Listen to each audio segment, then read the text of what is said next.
আজকের এই জনসমুদ্রে পরিণত গণসমাবেশে উপস্থিত সংগ্রামী সভাপতি হযরত পীর সাহেব চরমনাই মুফতি সৈয়দ মোহাম্মদ রেজাউল করিম, উপস্থিত আজকের এই গণসমাবেশের উপস্থিত সংগ্রামী প্রধান অতিথি বাংলাদেশ জামায়াতে ইসলামীর মুহতারাম আমির জনাব ডক্টর শফিকুর রহমান সহ জাতীয় নেতৃবৃন্দ, সমবেত ৮ দলের নেতা কর্মী ও সংগ্রামী দেশবাসী, আজ ঐতিহাসিক পল্টন ময়দানে দাঁড়িয়ে আমি স্পষ্টভাবে দেখতে পাচ্ছি বাংলাদেশ আজ ২ ভাগে বিভক্ত। এক ভাগ ৭২-এর বাকশালপন্থী, আর এক ভাগ জুলাইয়ের বিপ্লবপন্থী। আজ বাংলাদেশের প্রতিটি রাজনৈতিক দল এবং পক্ষের কাছে আমার সুস্পষ্ট জিজ্ঞাসা, সবাই যার যার অবস্থান পরিষ্কার করুন।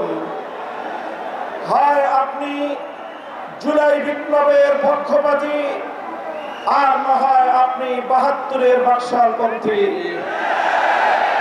৭২-এর পরাজিত বাকশালপন্থীরা আগামী 13ই নভেম্বর বাংলাদেশের বিরুদ্ধে লকডাউনের নামে যুদ্ধের ঘোষণা দিয়েছে।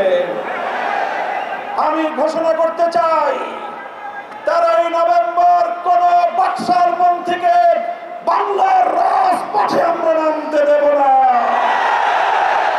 যদি কেউ নামবার অপচেষ্টা চালায়, আমরা তাদেরকে রাজপথে মোকাবেলা করব ইনশাআল্লাহ।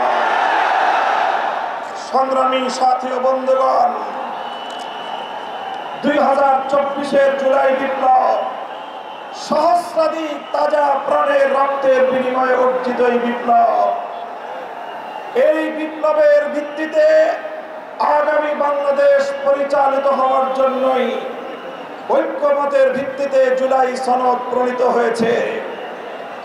এই জুলাই সনদ কোন কাগজে সনদ হিসেবে আমরা দেখতে চাই না।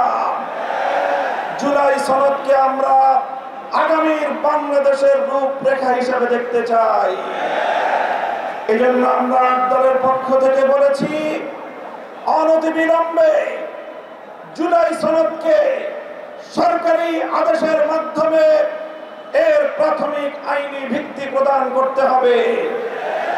এরপরে আগামী ত্রয়োদশ জাতীয় সংসদ নির্বাচনের পূর্বেই গণভোটের মাধ্যমে জুলাই সনদকে চূড়ান্ত আইনি ভিত্তি প্রদান করতে হবে।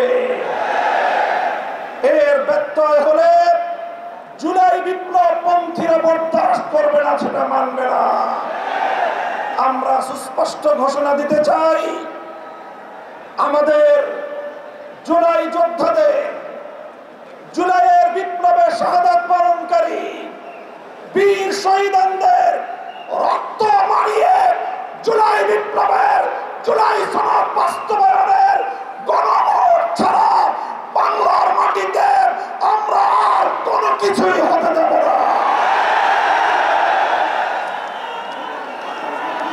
আমি জানি না জাতীয় নির্বাচনের আগে জুলাই সনদ বাস্তবায়নের লক্ষ্যে গণভোট হলে কার কি সমস্যা, সেটা আমাদের বুঝে আসে না।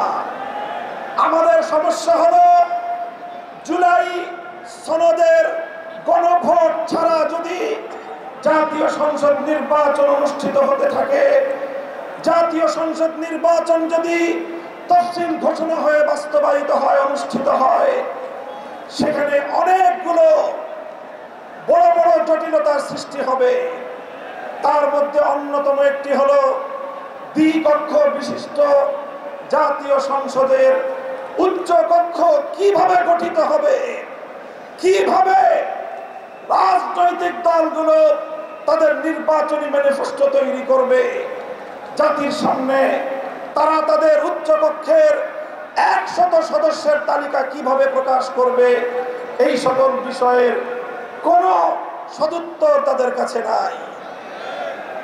যারা জুলাই সনদের গণভোট জাতীয় সংসদ নির্বাচনের আগে অনুষ্ঠানের ক্ষেত্রে বিরোধিতা করছেন, আমরা তাদের সমস্যার কথা জানতে চাই। কোন যুক্তি নাই, কোন যুক্তি নাই।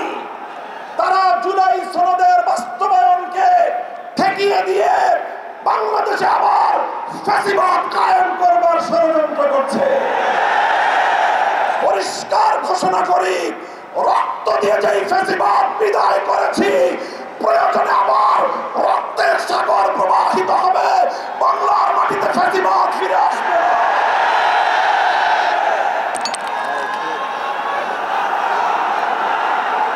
রাজনৈতিক পক্ষগুলোকে বলতে চাই, আমরা রক্ত দিয়েছি বালাকোটে, আমরা রক্ত দিয়েছি শাপলা চত্বরে, আমরা রক্ত দিয়েছি 2015 সালে, রক্ত দিয়েছি 2021 সালে, রক্ত দিয়েছি জুলাই বিপ্লবে। আমাদের মুখোমুখি দাঁড়াবার চেষ্টা করবেন না।